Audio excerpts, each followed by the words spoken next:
Kateryna, 41 years old, photographer, city of Luhansk. January 2022.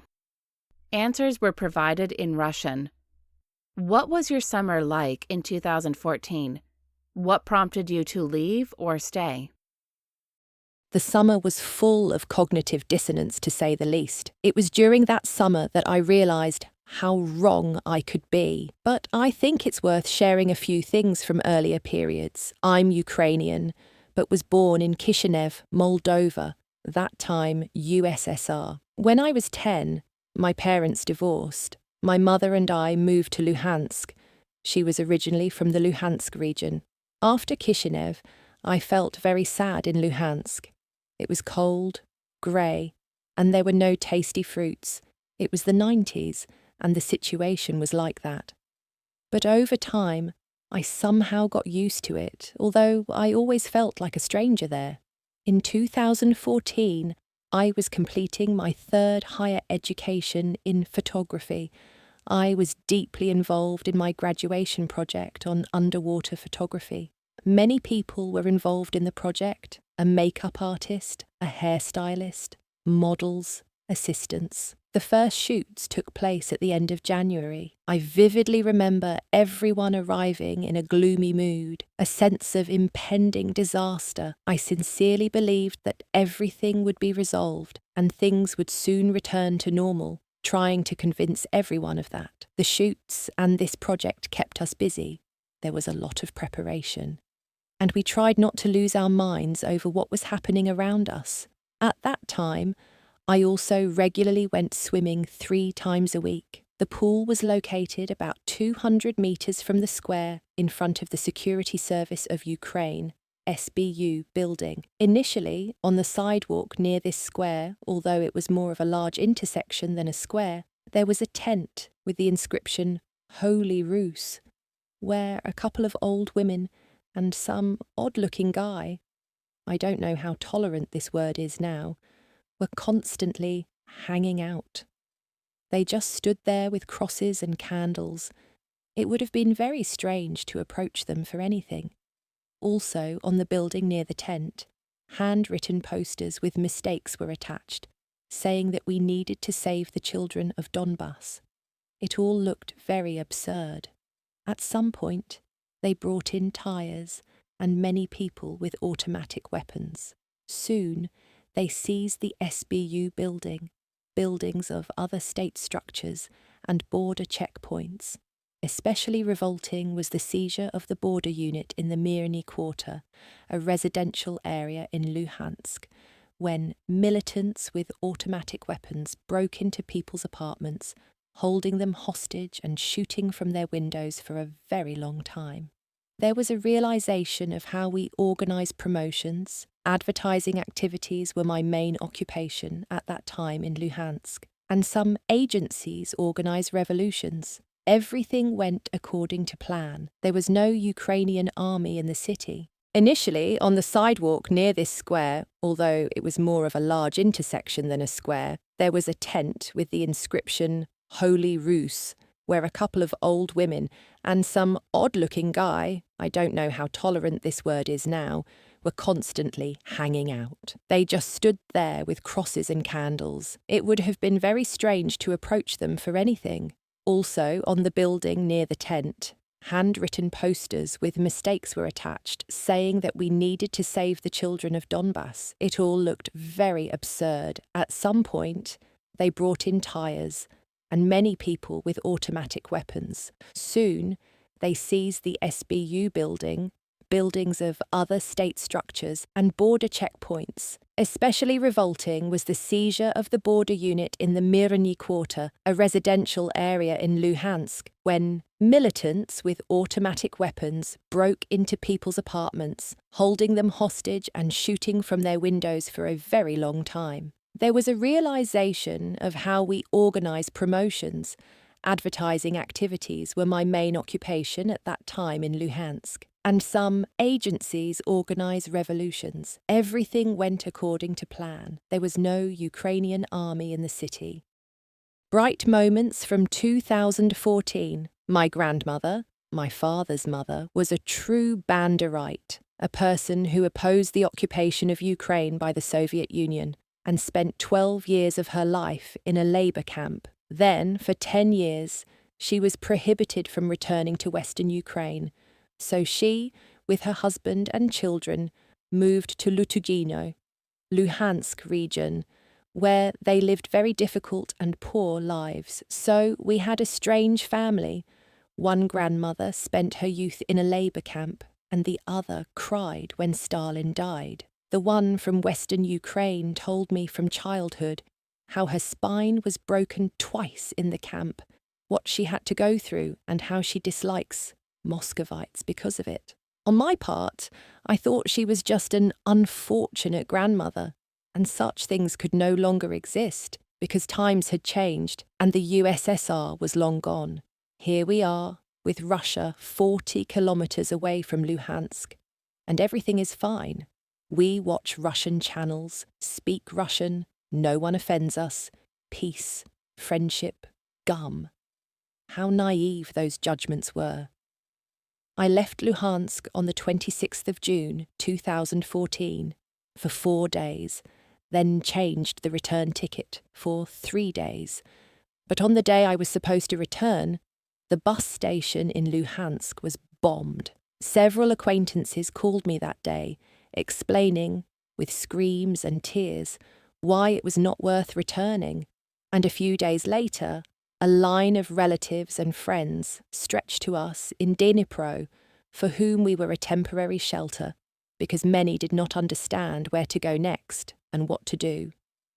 That's how the summer of 2014 passed. Is there a story of yours or your close ones that you would like to share? What struck you the most? In the spring, battles around the city began. In the summer, active fighting started in the city. From the beginning of August, Luhansk had no water, electricity, food, or medicine. The summer in Luhansk was always very hot, scorching sun, very rare rainfall. People left the city, leaving many empty apartments where refrigerators defrosted and meat spoiled from the heat. And in many apartments, pets left at home died from hunger and thirst. Can you imagine the stench in the city? Constant shelling covered both the centre and other areas of the city. I went to Luhansk during the second ceasefire in early September. It was necessary to take out cars, grab warm clothes and the cat. He was with relatives for these 2 months.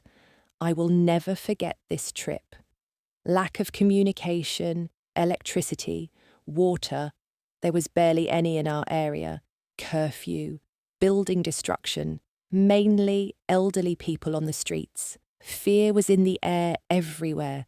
The most terrible thing was meeting acquaintances who significantly lost weight during these 2 months of blockade and shelling. Not everyone had enough food supplies for such a period, and generally money.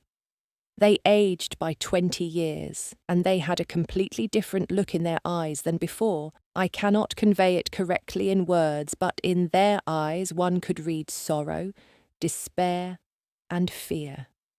I felt it literally on my skin, and the endless sad realization that you can leave from here, but many cannot. I stayed in the city for a little over half a day.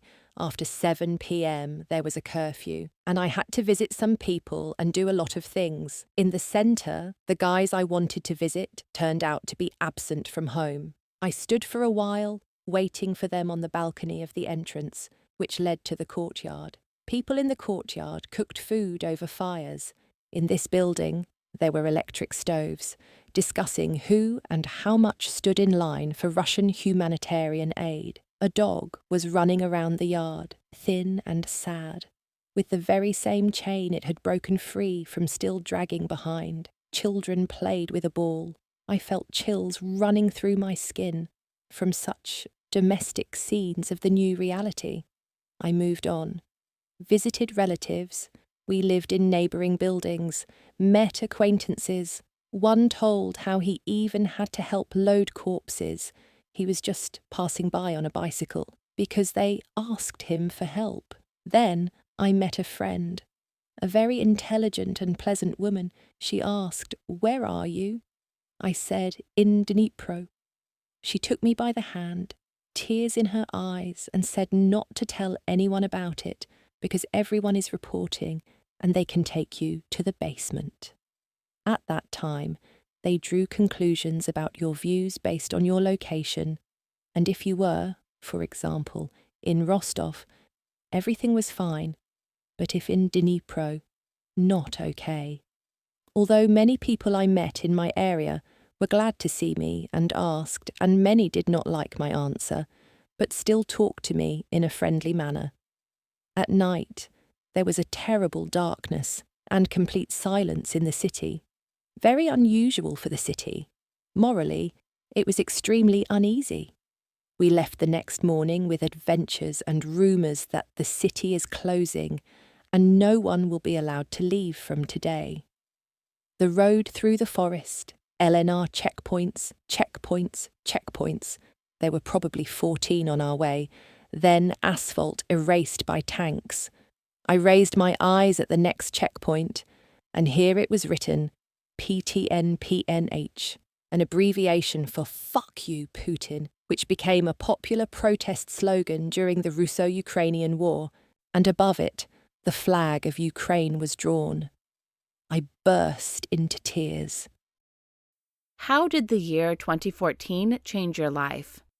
2014 and 2016 were very stressful years for me, but I was very fortunate. During difficult times, my family, friends, acquaintances, and even strangers supported me. On the path from Luhansk, I met many worthy and wonderful people. It had a profound impact on me. I remember feeling the same strange atmosphere in Luhansk when the battles were ongoing, even on the outskirts of the city, when windows cracked in apartments and sirens at enterprises sounded day and night. It seemed to me that the whole world had forgotten about us, that everyone was indifferent and that everyone didn't care. Although my social media was flooded with messages of support, it did not ease the situation. It became easier when I left there, first to Dnipro, then to Kyiv. On my journey, I met many good and noble people who helped me in many ways and restored my faith in humanity. Now, I try to act the same way whenever I have the opportunity. Definitely, I became more empathetic, nurturing a sense of being a decent human being. There were many transformations, but the main change was the conscious desire to take responsibility for what happens in my life. If you had the chance to go back to 2014, would you do something differently? If yes, what specifically? I started to answer this question, but then realised it's pointless. As they say, you can't unscramble scrambled eggs. So no, I'll leave everything as it is, but I will try to leave the past in the past. How do you feel about your life now? Do you have any regrets? I like my life.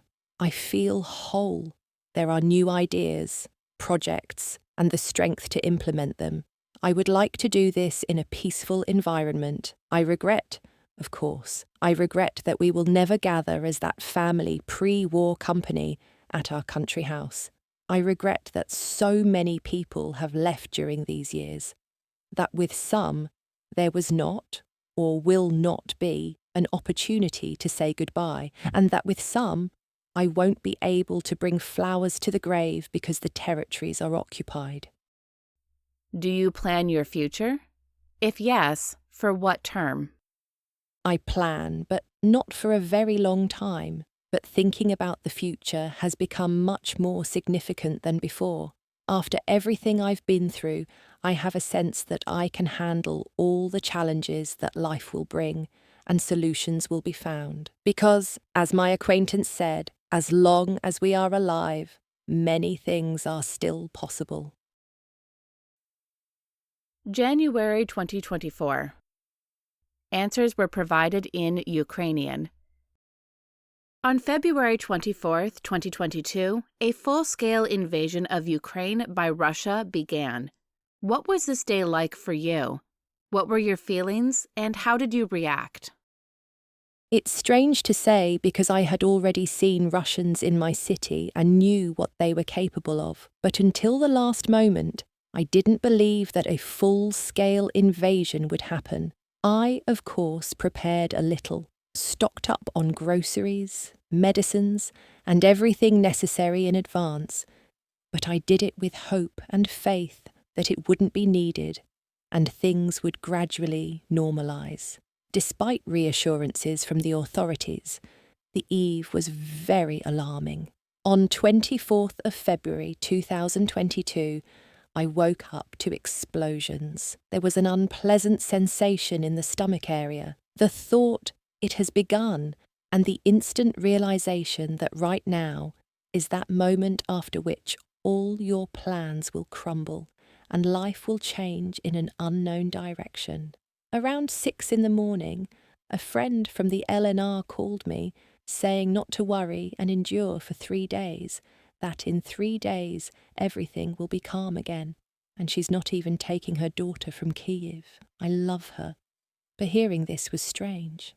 I didn't start discussing this topic, thanked her, and ended the conversation. Then there was constant scrolling through the news, continuous updates on radio and TV, queues in stores, pharmacies, at the exits from Kyiv, and crowds at the train stations. Were you forced to leave Ukraine, perhaps temporarily? If yes, share your experience abroad. Were you in one country the whole time? Did you move to several countries? Did you have to learn a new language, adapt to a new profession, etc.? Where are you now? Do you plan to return to Ukraine when the military actions end? At the beginning of the full-scale invasion, I didn't plan to leave even from Kyiv. During each air raid alarm, my mother, our cat, and I would go down to the underground parking, sometimes sleeping in the car there. Friends and acquaintances from different countries wrote and called, offering help and shelter. However, I didn't want to go anywhere because, for the 3rd time in my life, I was being chased by Russian aggression. First was Transnistria in the 90s, which was very close to Chisinau. Second was in Luhansk in 2014. And third was in Kyiv in 2022. One needs to face this challenge and not run away. Despite the horror around, at that moment, I had an internal sense of calm and awareness that it would eventually end. I think this feeling was shaped by the experience of 2014. It seemed like Kyiv couldn't be captured. Now, 2 years later, I understand that these thoughts were overconfident, and I was just lucky to stay alive and unharmed because my home was only 35 kilometers away from Bucha. The son of my mother's friend, who went to Poland with her son's children, called us several times a day, inviting us to her empty house near Lviv and persuading us to leave Kyiv. On 7th of March 2022, we left. We covered the 530-kilometre journey in 26 hours. It took 4 hours just to exit Kyiv, and the next morning I slept 3.5 hours in the cold car because I couldn't physically drive anymore due to exhaustion. A few days after we arrived, my mother's friend returned from Poland with her grandchildren because the kids missed their parents and wanted to go home. My mother's friend and her family treated us wonderfully, and if it weren't for the war and the events of 2022, it could have been a wonderful trip. But it wasn't. There were constant air raid alarms, rockets nearby, endless awful news, worry for friends in occupied territories, concern for friends in Kyiv and other cities, the painful death of the cat in my arms, terrible stories from acquaintances who left Mariupol and Severodonetsk, and constant funerals of soldiers from that village. I was constantly busy with something, selecting photos from the archives, preparing and uploading photos to stock sites, coordinating various processes. Someone was constantly turning to me with different questions, participating in some media projects, and much more. But this time felt like a time vacuum. I didn't understand how long we would stay there and how to plan life further. We stayed there until the end of April, then returned to Kyiv. On the way back, we travelled the destroyed Zhytomyr highway, visited the ruined Dobro Park Dendrological Park in Motizhin, which was under Russian occupation. Horrible impressions that will stay with you forever. In Kyiv, my activity was intense. I participated in several volunteer projects, had a lot of photo work, restarted conversation clubs, and was happy to see my friends and spend time with them. In August, I visited Bucha, Irpin, Nemyshayevo, Borodyanka for the first time. I returned there not once, but was most affected by the stories of local residents who went through the horrors of occupation, lost their loved ones, remained homeless, and were in a difficult financial situation, yet the authorities treated them with disdain. I was extremely surprised that leaders like Emmanuel Macron, Maria Pejcinovic-Buric, Gitanas Nauseda, Boris Johnson and many other world leaders visited Borodyanka, but the government did nothing, even allowing volunteer organisations to install windows.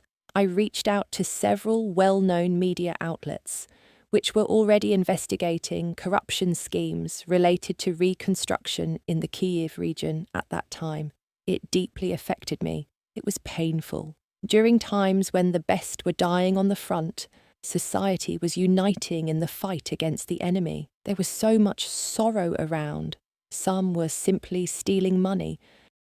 On October 10th, 2022, the situation completely changed. Mass rocket attacks began. This put an end to all my work, activities, electricity, internet, and heating. Electricity was gradually restored according to schedules, but normalcy and life were far away. With the onset of mass shelling, my internet acquaintance started writing to me and offering help. We had occasionally corresponded about the military situation before. We began to communicate, and he invited me to spend New Year's in Luxembourg. Meeting in Poland, for example, was difficult as he was a single father and no one helped with the child. The trip was challenging but beautiful. Crossing the border took 18 hours.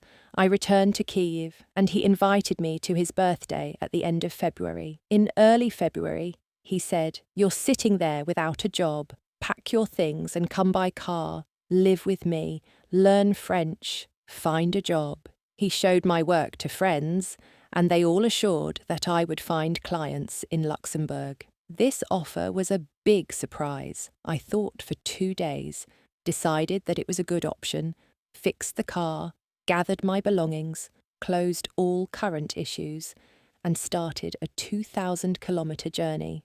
After crossing the border with Poland, I cried and couldn't stop.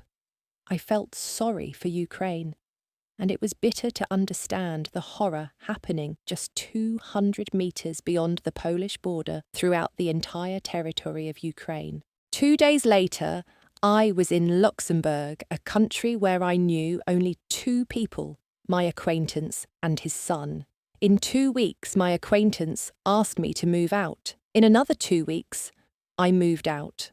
I was not prepared for such a situation at all, but decided to stay in Luxembourg and test myself. I went to a refugee camp. From there, I was resettled in a dormitory. I definitely was not prepared for this, and I went far beyond my comfort zone. There were a lot of stresses, new experiences, new information, trials and difficulties, but it's an entirely different story that I will call downshifting in Luxembourg. But Luxembourg is a very caring, friendly country that supports and offers many opportunities. Despite all the difficulties, I plan to stay here. Also, grateful to every person who supported me here, in Luxembourg. Initially, I was very angry with my acquaintance, but then I realised that if not for him, I would never have left Ukraine, because I believed my energy was needed there. Now I understand that I can do much more for Ukraine being in Luxembourg. Luxembourg also showed me another reality where many people from different countries experiencing military conflicts are often invisible to the world. It prompted me to an internal question. After the end of the war in Ukraine, will we be more sensitive, caring, and concerned about people from countries experiencing military conflicts? I hope so. What changes and transformations have occurred with you, if any, as a person during these 2 years of full-scale invasion?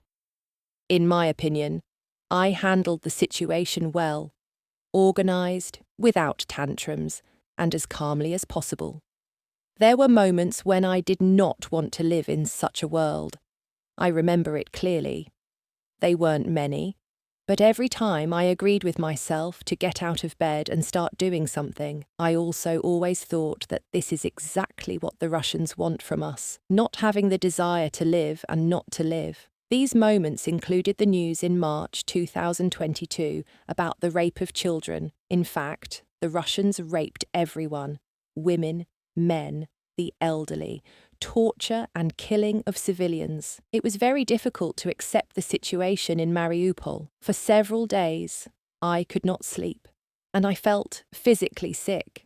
The destruction of Kakhovskaya HPP destroyed me from the inside. I was aware of the scale of the disaster and how many people, animals, and land were affected. The realization that someone is drowning at the very moment when I read these news lingered in my mind. There were many other incredibly difficult news that broke my heart every time, but I learned to interact, cope, and motivate myself to do something further. The story by the BBC about the burning of Borodyanka and the people under the rubble in the freezing cold, whom no one came to help because they were already occupied, is still in my head. The red manicure of a murdered civilian woman in Bucha, a photo of the nailed paws of a dog that was eaten by Buryats, photos of killed people, explosions, exhumations, and funerals. And I also think that I will never forget what I saw with my own eyes.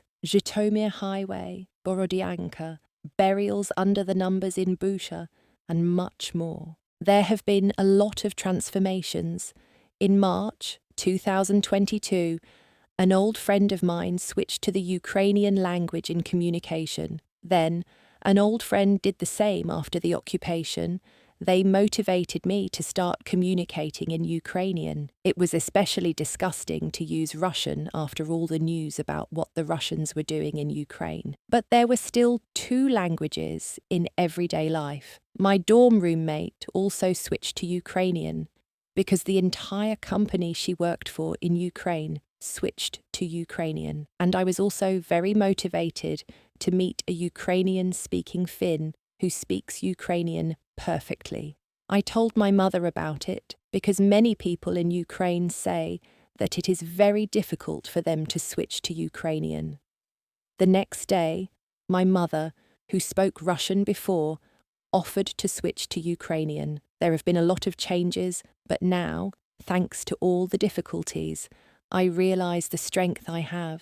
Recently, the last grandmother in Luhansk died, and I am bitter about it. There was no opportunity to say goodbye, and there is no opportunity, time and place, to mourn it.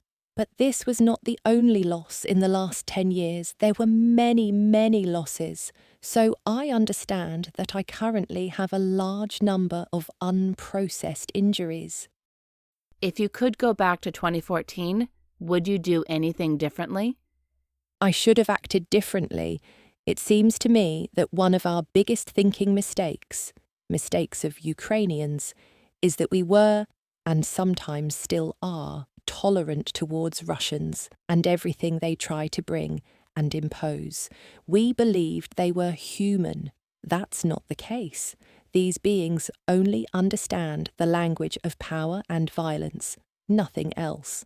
By the way, I still can't comprehend the level of sadism, cruelty, animal aggression and tyranny that the Russians exhibit in Ukraine. I can't imagine any reason for such behaviour. It still doesn't make sense to me. Interaction with them should be built radically. There should be nothing Russian in Ukraine. No language, no culture, no propaganda, no narratives, nothing. We must close everything possible for them both in Ukraine and beyond its borders, because only such decisions can secure our future. The scenarios of the Russians are the same: occupy territories, destroy language and culture, populate with Russians, impose Russian language on locals, and then go on to save the Russian-speaking population from, you can insert whatever you like, gays, the decaying West, NATO, nationalists, fascists, aliens. We should have rallied, protested, and shaken this separatist boat instead of passively accepting reality. But back then, I sincerely didn't believe that all this could happen. Also, we should have taken a more responsible approach to finances. Do you plan your future? If yes, for what term? How do you envision the future of Ukraine? Time in Luxembourg was challenging, especially at the beginning. However, this time was rejuvenating and inspiring. Here, I could finally sleep normally. Yes, my air raid app still triggers sometimes, but there is no direct threat to my life here. I met many wonderful people, saw opportunities for the development of my activities in both photography and promoting my board game. Here, I can engage in volunteer activities and do much more.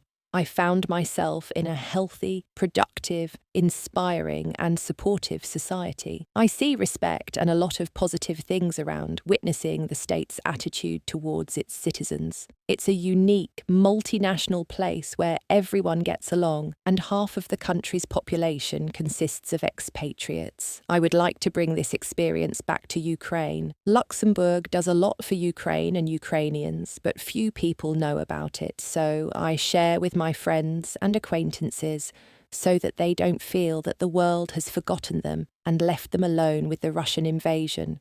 Sometimes they feel that way.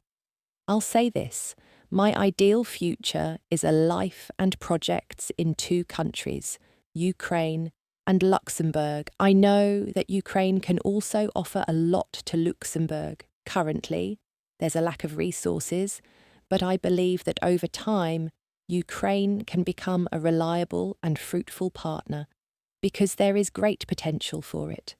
Also, we know almost nothing about Luxembourg, so it would be good to have a cultural exchange. Show Ukrainians the culture and traditions of Luxembourg, tell them about its history, and share success stories. In many places, I see the phrase, Luxembourg, let's make it happen. It perfectly characterises Luxembourg and always inspires me. So, I hope Luxembourg will continue to support Ukrainians in the fight against the Russian invasion in Ukraine. How do I see the future of Ukraine? The way we make it. When the war ends, I believe Ukraine will be rebuilt and become a space for development and growth. Let's make it happen.